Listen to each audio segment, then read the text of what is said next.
And আজকে হচ্ছে বৃহস্পতিবার, এখন বাজে অলমোস্ট দুপুর 1:15 আর আমি এখন যাচ্ছি পালবাজার যাদবপুর 8Bর দিকে সরস্বতী ঠাকুর আনার জন্য।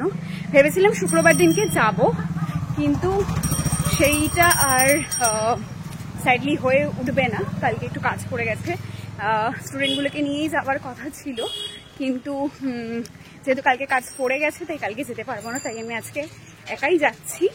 এখন দেখি ভালো ঠাকুর কিরকম কি পাই না পাই, তো চলো যাওয়া যাক। স্যাডলি পালবাজারে কোনো ঠাকুর নিয়ে বসেনি, ওই জাস্ট কয়েকটাই ঠাকুর দেখলাম।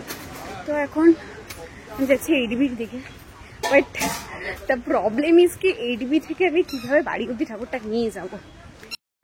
সামনে এখানে ঠাকুর নিয়ে বসেছে, বাট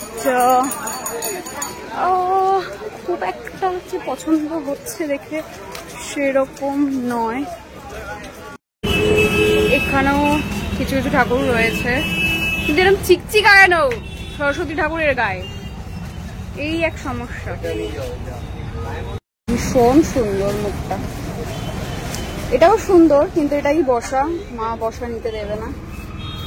এটা খুব ভালো লাগলো, এটাও ভীষণ প্রীতি এবং চাইছিলাম এরকম। এসব শাড়ি পরানো, বাট আমি শাড়ি পরানো চাইছি না। এখানে এই যে মালা, এগুলো আমাদের বাড়িতেই হয়, তো আমার এখান থেকে নেওয়ার কোনো মানে নেই। Okay let's see.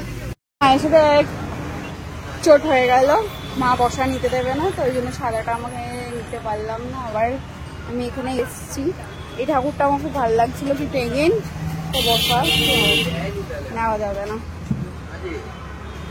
ফাইনালি মায়ের সাথে অনেক ছুলোছুলি করার পর অনেক ঘুরে ঘুরে নেওয়া হয়ে গেছে আমার ঠাকুর। আমি এখন রিক্সা ডাকতে যাচ্ছি, দিয়ে স্টেশন অব্দি নিয়ে যাবো, ওখান থেকে আবার ক্রস করে ওপরে নিয়ে যেতে হবে।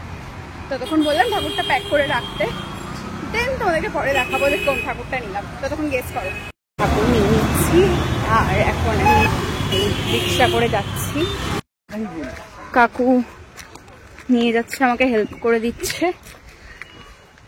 এখন ডিরেক্ট আমার উপরের ঘরে, নাচের ঘরে নিয়ে যাওয়া হচ্ছে। ঠাকুর চলে এসছে। তো ঠাকুর কিন্তু চলে এসেছে একেবারে আমার নাচের ঘরে। এখানেই কিন্তু পুজো হবে, তোমাদেরকে ঠাকুরের মুখ একেবারে পুজোর দিনকেই দেখাবো, ঠিক আছে? ততক্ষণ তোমরা গেস করো কোন ঠাকুরটা আমি নিয়ে এলাম।